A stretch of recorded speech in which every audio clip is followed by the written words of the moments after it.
السلام علیکم ورحمۃ اللہ وبرکاتہ۔ پیارے دوستو، آپ کا میزبان علی عادل آپ کی خدمت میں روح کی غذا پروگرام لے کر حاضر ہے، اور آپ دیکھ رہے ہیں راہ سکون چینل۔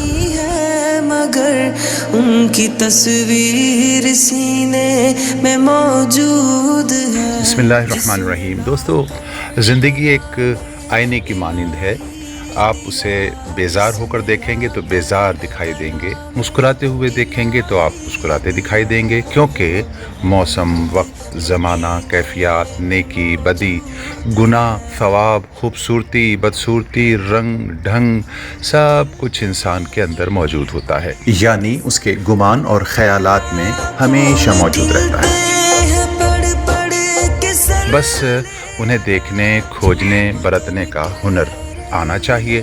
انسان بہت کچھ دیکھتا سیکھتا ہے، لیکن جب تک دوسروں سے پیار کرنا، دوسروں کو معاف کرنا، دوسروں سے محبت کرنا اور دوسروں کی عزت کرنا نہیں سیکھ جاتا تو سمجھو ابھی اس نے کچھ بھی نہیں سیکھا۔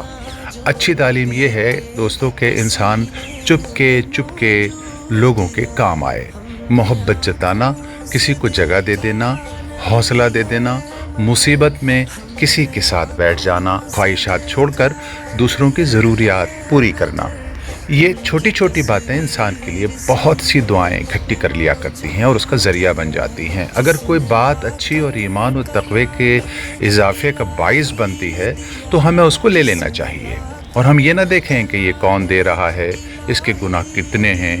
کانٹے والے پودوں پر بھی پھل لگا کرتے ہیں، یہ تو آپ جانتے ہیں۔ یہ اللہ تعالیٰ کی دین ہے کہ جب جہاں جیسے جس کو چاہے ایمان کی دولت سے نواز دے۔ اے اللہ، ہم سب کو اچھی صحت، تندرستی، رزق حلال کے ساتھ پرامن اور پرسکون زندگی عطا فرما۔ رب کریم ہم میں جو بیمار ہیں ان سب کو صحت کاملہ عاجلہ مستمرہ عطا فرما، اور تمام مرحومین کی مغفرت فرما، آمین یا رب العالمین۔ دوستو، آج کی دعا کے معاون ہیں جناب ظہیر عالم انصاری صاحب۔ آپ کا میزبان علی عادل کل انشاءاللہ نئے عنوان کے ساتھ پھر حاضر ہوگا۔ تب تک آپ اپنے ایمان اعمال کا، اپنے صحت تندرستی، اپنے والدین، ماتحت اور سراؤنڈنگ کا بہت خیال رکھیے۔ اور ہاں دوستو، آج آپ سے ایک درخواست ہے، اگر آپ کو راہ سکون یعنی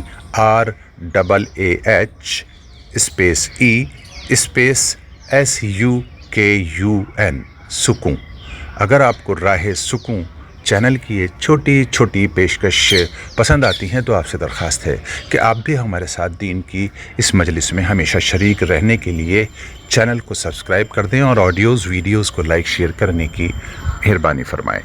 وما توفیقی الا باللہ، اللہ نگہبان۔